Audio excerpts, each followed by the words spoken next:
partager avec tous ceux qui étaient dans le besoin. Donc, on veut voir, le but de cette étude, c'est pour voir les principes dans les actes, dans l'Église naissante, l'Église primitive, les principes qui sont toujours valables pour nous aujourd'hui. Et l'image que j'aime bien, c'est du film de Star Trek. Vous avez vu Star Trek? Star Trek avec cet vaisseau spatial qui va dans l'espace. Je vois Sam qui sourit parce que t'aimes ce genre de choses, Sam. Et dans Star Trek, il y a le commandant qui dit « Beam me up, Scotty ». Je ne sais pas comment on le dit en français. C'est comme un téléportage. Imaginons qu'on pouvait se transporter dans le passé, en Actes chapitre 2, il y a quasiment 2000 ans, et passer quelques semaines avec les chrétiens de cette époque. Et après avoir un temps d'adaptation pour les vêtements et la culture, etc., est-ce qu'on dirait « Hey, c'est pareil ». C'est pareil que mon assemblée à Rochefort, en France, en 2019. Ou est-ce qu'on dit, oula, c'est pas pareil. Et l'inverse, un chrétien de cette époque qui arrive à notre époque, qui découvre notre assemblée, est-ce qu'il dit, ah oui, c'est comme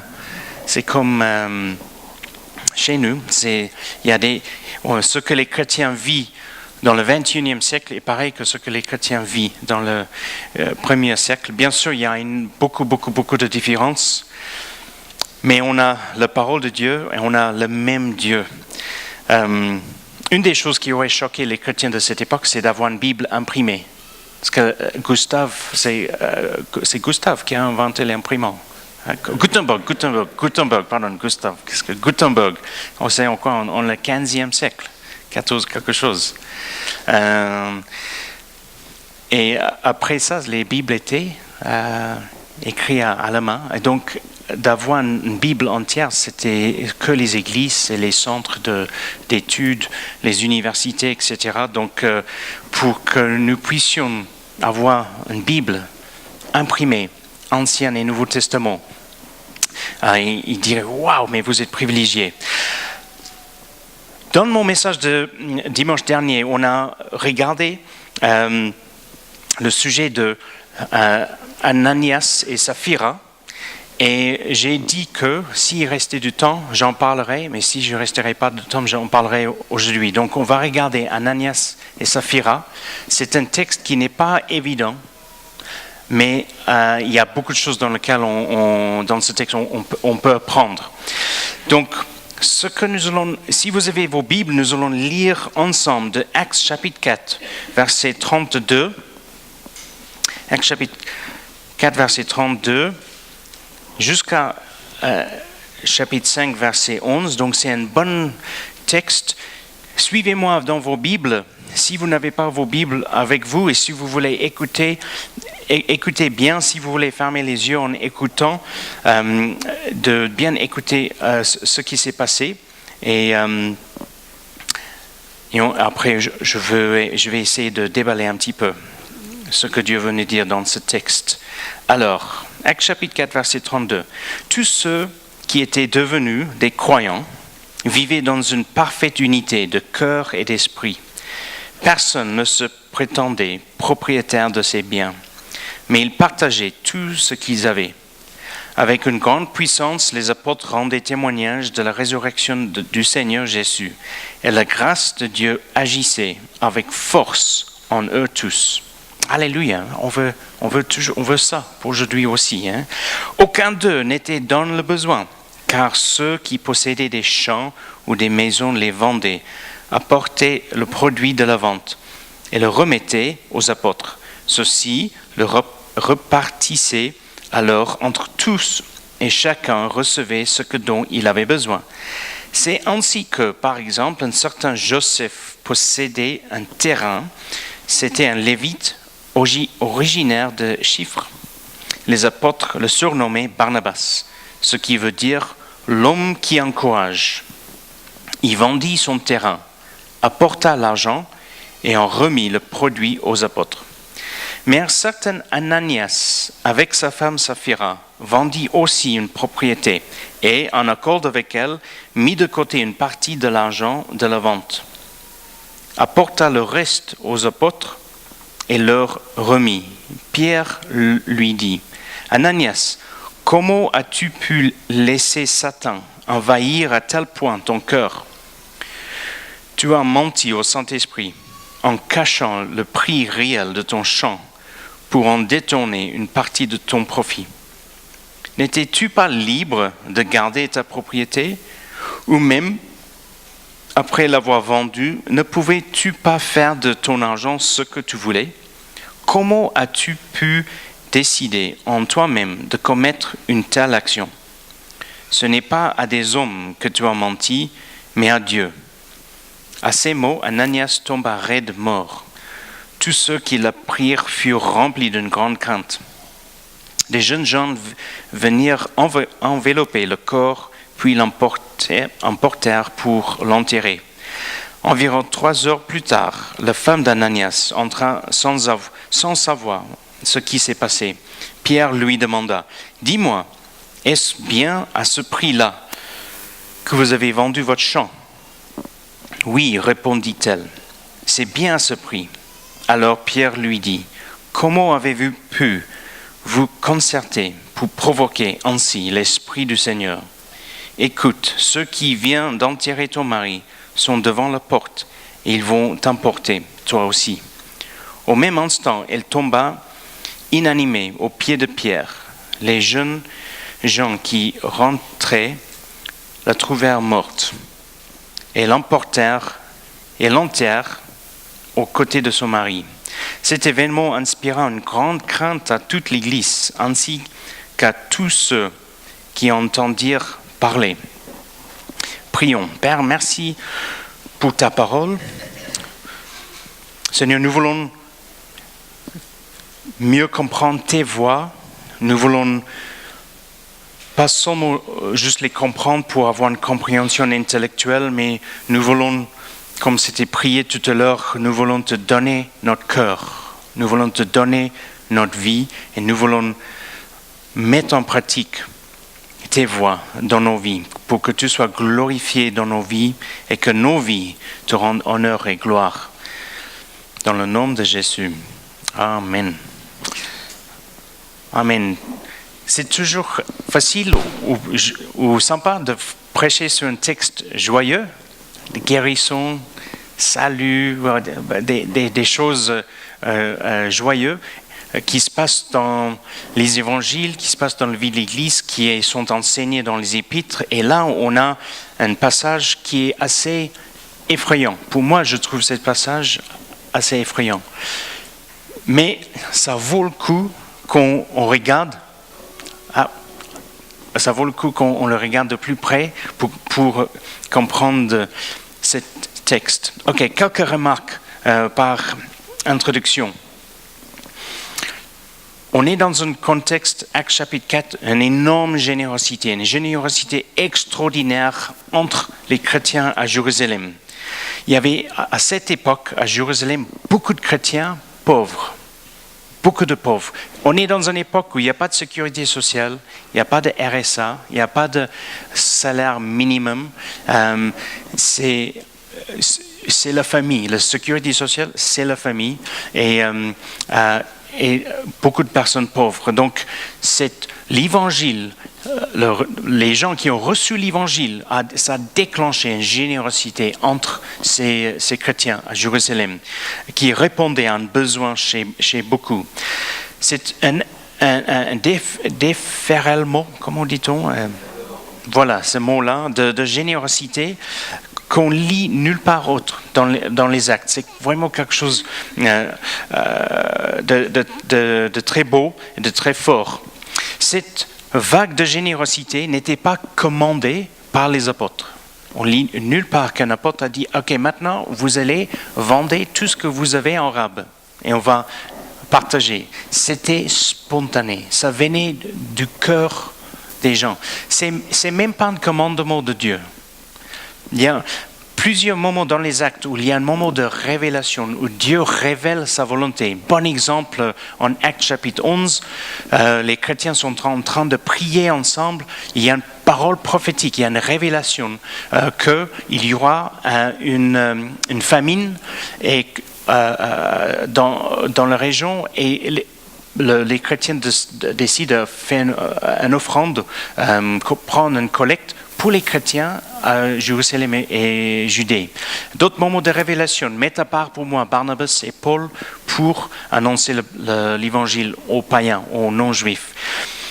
Pour cette vague de générosité, ce n'était pas une commande de Dieu, ni par les apôtres, ça s'est fait spontanément, naturellement dans les cœurs de ces chrétiens. Ils ont agi en toute liberté, par amour l'un pour l'autre. Et c'est peut-être ça la générosité, quand on agit en liberté. Je me souviens, un collègue où j'enseignais l'anglais, il m'avait dépanné avec un vidéoprojecteur, parce que j'avais besoin, le vidéoprojecteur de ma classe était en panne, et il fallait trouver une solution vite fait. Et il était bien disponible, il s'est démuni pour m'aider, pour me dépanner. Alors, la prochaine fois je suis allé enseigner, j'ai amené un bouteille de cidre. Un bouteille de cidre, c'est un petit geste. Je dis, écoute, voilà, ça c'est juste pour te dire merci beaucoup, parce que tu m'as vraiment dépanné. Il dit, mais il fallait pas. Je dis, tu as raison. Mais s'il fallait, où est la générosité? N'est-ce pas? Si c'était une obligation, c'est quand on a dans les fleurs à notre épouse. Ah, il ne fallait pas. Mais et on comprend. Nous comprenons le sens de cette phrase. Mais si c'était une obligation, où est la générosité? La générosité, c'est justement quand ce n'est pas une obligation. Ce n'était pas une obligation pour Dieu à donner son Fils pour nous. Mais il nous aime tellement qu'il a montré Dieu est propriétaire de tout cet univers avec avec la richesse de cet univers. Mais il a donné ce qui était le plus précieux à lui, son propre Fils, Jésus, pour notre salut. La générosité consiste donc à user de notre liberté, à donner par conviction. Et cette conviction est basée sur les Écritures et mise en action par la foi. Alors, on lit que Barnabas et Ananias et Saphira, ils ont vendu des champs. Et chapitre 4, verset 34, parle aucun d'eux n'était dans le besoin parce que ceux qui possédaient des champs ou des maisons les vendaient. Il est fort probable que les maisons qui étaient vendues étaient des maisons secondaires et pas les maisons principales. Parce que si c'était les maisons principales qui étaient vendues, les habitants de cette maison auraient se trouvé dans la rue sans abri. Après, ils auraient été obligés d'aller voir les apôtres, dire maintenant nous sommes dans le besoin, et les apôtres auraient été obligés de redonner une partie de l'argent qui venait de leur donner par la vente de leur maison pour les aider à trouver un logement. Ou aller voir d'autres chrétiens qui n'avaient pas encore vendu leur maison principale pour demander s'ils pouvaient être hébergés. Et donc il est peu probable que ce texte parle de la vente des maisons principales. Je dis ça parce que quand on lit ce texte juste rapidement comme ça, il est possible qu'un chrétien peut dire, bon, si moi je veux être un chrétien et je veux tout donner à Dieu, peut-être il faut que je vende ma maison pour prendre peut-être une petite HLM et cet argent je donne à Dieu. Mais ce n'est pas ce que le texte nous montre. C'était probablement les maisons secondaires et des champs, les personnes qui avaient des champs qui voulaient vendre. Il est possible que des personnes ont vendu une maison principale. Il est possible, peut-être qu'il y avait un couple qui voulait être hébergé chez un membre de la famille et avait à cœur à vendre. Il est possible, mais dans la plupart des cas, c'était ce que les gens avaient en excès, en rab, qu'ils pouvaient vendre. Donc, ce texte ne met pas fin au principe du droit d'être propriétaire. Imaginons si c'était le cas. Il y a eu un mouvement en Australie il n'y a pas longtemps. C'est un monsieur qui s'est dit « Je suis Jésus, je suis revenu ». Et il y avait un documentaire dessus il n'y a pas longtemps. Il a convaincu un nombre de personnes très très mal affermies dans la foi et très très faibles psychologiquement de vendre tous leurs biens et d'acheter un terrain dans la brousse. Et ils ont installé les tentes et les machins et sont sortis de la société pour... c'est pas ce que ce texte veut nous communiquer du tout.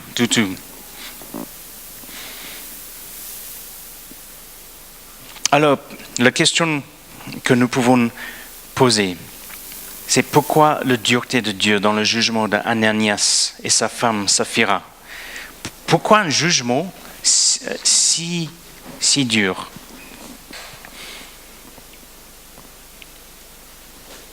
C'est la question que je me suis posée la première fois que j'ai lu ces textes. Et je me suis en tant que jeune homme, adolescent, ces textes me troublaient pas mal. Sur la surface, au premier regard, après une première lecture, ça peut sembler un peu excessif. En tout cas, pour moi, j'avais la pensée, mais Dieu, c'est pas un petit peu excessif ton jugement contre Ananias et Saphira? Après tout, ils ont vendu un terrain, ils ont gardé un petit peu d'argent de cette vente et la plupart, ils ont donné aux apôtres. Si quelqu'un dans le royaume de Dieu, quelqu'un dans une église vend un bien, quel que soit le bien, et il donne la majorité de cette vente, le profit, en tant qu'offrande, on va trouver ça assez généreux, n'est-ce pas? Donc pourquoi cet jugement si dur?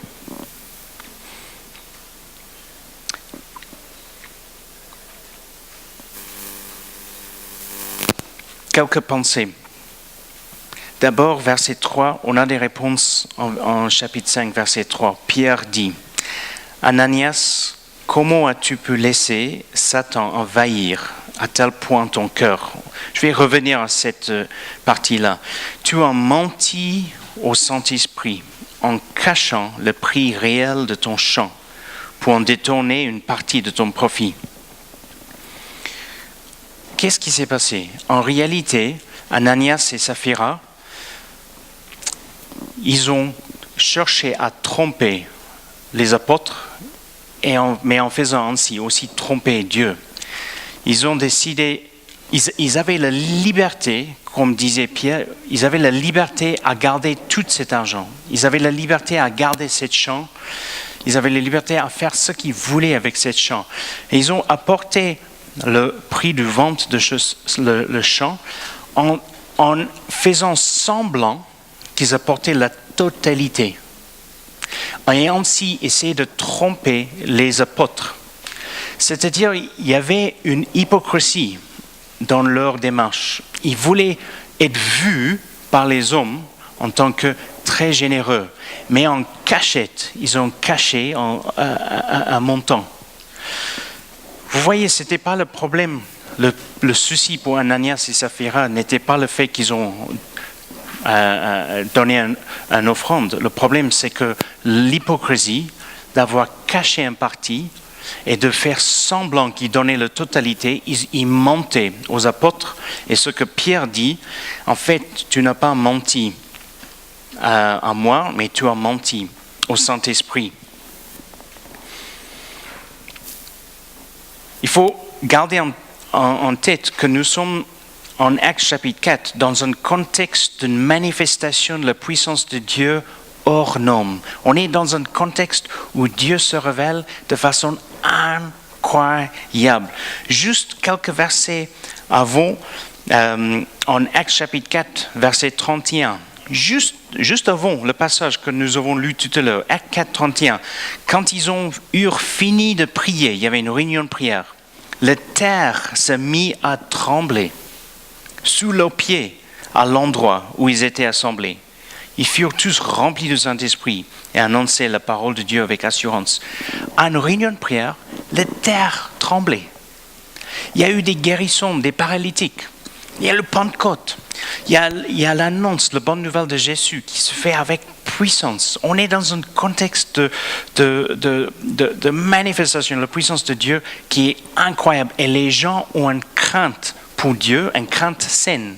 Pas une crainte qui les fait éloigner de Dieu, une crainte qui les fait s'approcher de Dieu pour se repentir de leur péché. Une crainte qui les amène à vouloir marcher dans les voies de Dieu. Et que s'il y a quelque chose dans leur vie qui n'était pas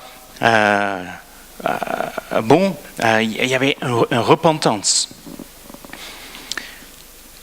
Les amis, chaque fois il y a une révélation de Dieu, et plus que cette révélation de Dieu et qui elle est fort, plus que cette révélation est forte, plus que la présence de Dieu est ressentie de façon forte, plus qu'il y a une prise de conscience que nous ne sommes pas bons.